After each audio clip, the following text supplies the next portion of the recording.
Aftan, barcam. Gel.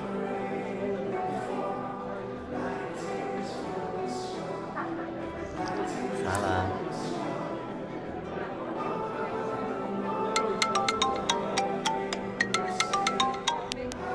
Şunu sen gurlaşýan. Hawa. Ol oglan sana münasibam däl. Düşünmedim. Ve sen gözün körmüş onu düşünmedi yani. Hawa. Şol oğlandan başga men gözüm kör.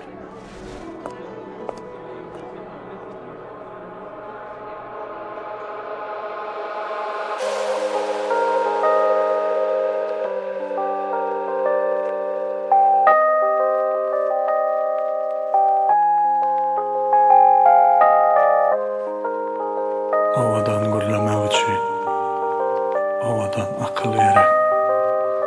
Owadan sevgiýini ýykmak üçin bolsa, ýöne köý samsyklak. Adamlar bir-birini görebilenok, a men olan bolşuny göresim melenok. Hiç açan gepe gitmeň aşyklar. Rök meni bu, bana dilýärdi berleni kılan. Senin sevgiýiň öle şu sunwa, näçe bey gelip gitse de bu an.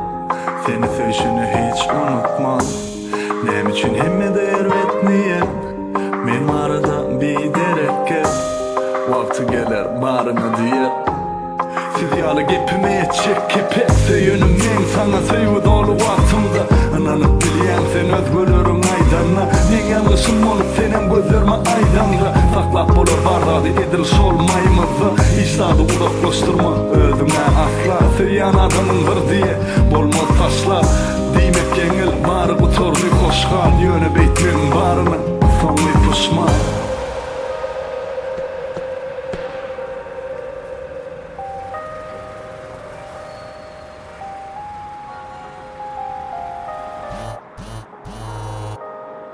Alo, kowme.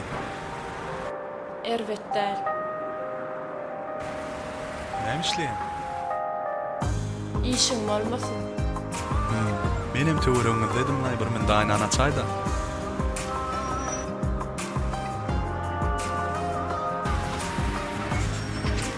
Dur nere?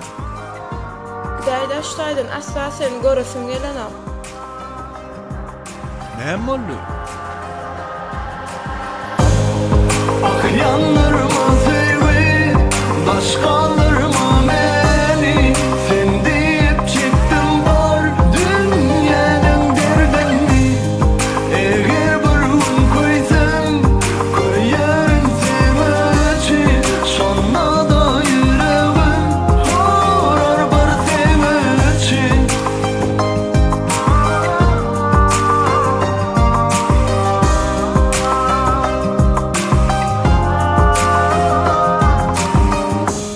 Mama hasedim ýakyn sanan, hatta bilelikde onu soğan. Gözüm elinle gözüme kalan, göremesin kelin yalan. Seni baltına yetirmek için, ehli yükü özümü alan. Emma bu yoldan dönmeli bolsam, men sensiz yerin yüzüne kalman. Kabarma geçenim üçün sebep ol geçen. Men üçün vacip zat yok bari yönü kıy. Men bile bağıt vur yılgır meni yönü. Söyleyakçı yollardan ayrılmak bize gerek mi hey? Tayin oldum mi? Men boloyladım. Geleriz izimize koçölörde aylanıp. Seni görünümden beri söyleyen bolan oğlarından diymasam men basım sana öylönüm. Beni yanına